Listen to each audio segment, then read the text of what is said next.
Yo, yo, yo! Welcome to Sportybleather, the Golden Boot, the World Cup 2026 podcast brought to you by Sportybleather. I'm Faisal. And I'm Jade. And people, we are days away. The biggest football tournament on the planet is almost here. And I genuinely cannot sleep. 3 countries, 48 teams, 104 games. USA, Canada, Mexico hosting this beast. And honestly, this might be the most unpredictable World Cup in history. Let's just set the scene. June the 11th, Mexico City. Mexico versus South Africa kicks things off under lights.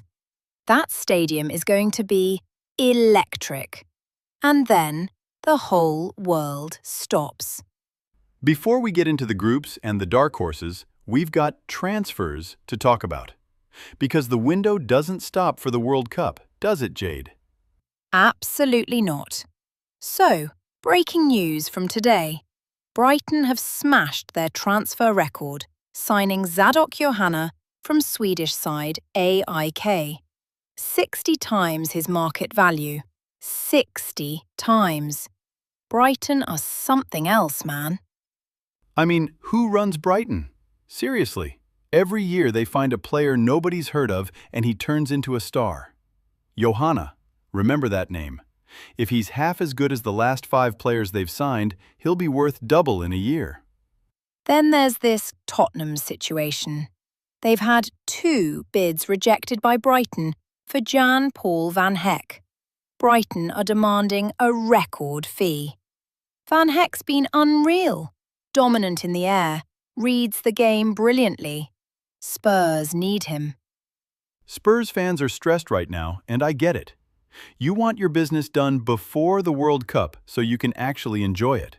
Not sitting there watching Van Hecke play for the Netherlands thinking, that could have been our player. And Arsenal. They've made an approach for PSG's Mbemba. 19 years old. They're calling him the next Saliba. If that's true, Arsenal have just won the transfer window before it even officially opens. The next Saliba. Mate, Saliba is one of the best defenders in the world right now. If Mbemba is anywhere near that level, that's a bargain at any price. Right, let's get into the World Cup groups. Group A, Mexico, South Africa, South Korea, Czech Republic. Faisal, who goes through? Mexico at home? They go through easy. Top of the group. Second spot? South Korea. Son Heung-min is 34, but he is still cooking. He'll drag that team through. I agree on Mexico, but I'd actually take Czech Republic second. They're solid, organised, and South Korea can be inconsistent in big tournaments. But Son on form? Yeah, that changes everything. Let's talk about the big guns. England, finally looking like a proper international team. Jude Bellingham conducting the whole show from midfield. Saka flying on the right, and they've got proper depth now. England's squad depth is actually scary this year. We're not talking about the same team that bottled it every time anymore. There's belief in this group. Real belief. But can they handle the pressure? That's always the question with England. When it matters, when it's a semi-final, when penalties come, can they hold their nerve? That's the million-pound question. Or should I say, the World Cup question. Brazil. Talk to me about Brazil. Brazil are dangerous. Vinicius Jr. in this form, genuinely terrifying for any defence in the world. And it's a massive blow. Rodrygo is out of this tournament. Torn ACL. Devastating for him personally, devastating for Brazil.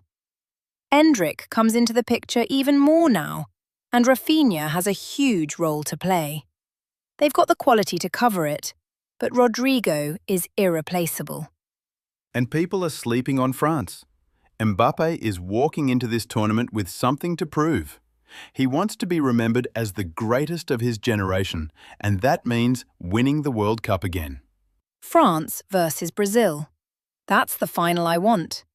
Tell me that doesn't send chills down your spine. Honestly, give me France versus Argentina, Mbappe versus Messi, one last time on the biggest stage. That would be the greatest final ever played. Right. Dark horse of the tournament. Who you picking, Faisal? I'm going Portugal. And hear me out. Everyone talks about Ronaldo, and yes, he's there, but this Portugal team is so much more than one man now. Bruno Fernandes running games, Vitinha pulling strings, Goncalo Ramos absolutely banging goals in. They are ready. Bold pick. I'm going Morocco. Hear me out. African football has been rising for years. Morocco reached the semi-finals in Qatar, remember? That wasn't a fluke. Hakimi at right back flying forward. Mazraoui solid. Their defensive structure is elite. They can go deep. Morocco to the semi-finals again. Bold, but I respect it. All right, prediction time. Who wins the 2026 World Cup? I'm saying France. Too much quality, too much experience, and Mbappe is on a mission. And I'm backing Brazil. It's been too long. The most successful nation in World Cup history. The trophy is going back to South America. We'll see who's right come July. All right, people. That is episode 1 of Sportybleather, the Golden Boot podcast by Sportybleather. We are going to be here every single day. Results, transfers, controversies, hot takes. We are not missing a thing. If you love football, this is your home for the next 6 weeks. Subscribe wherever you get your podcasts, hit us up on YouTube, and follow us on Facebook at facebook.com/profile.php what's.id equals 6159047559735. That's the Sportybleather page. Link is in the description. Drop a comment. Who do you think wins the 2026 World Cup? We want to know. Until tomorrow, stay loud, stay passionate, and remember, It's Sportybleather, the golden boot, baby!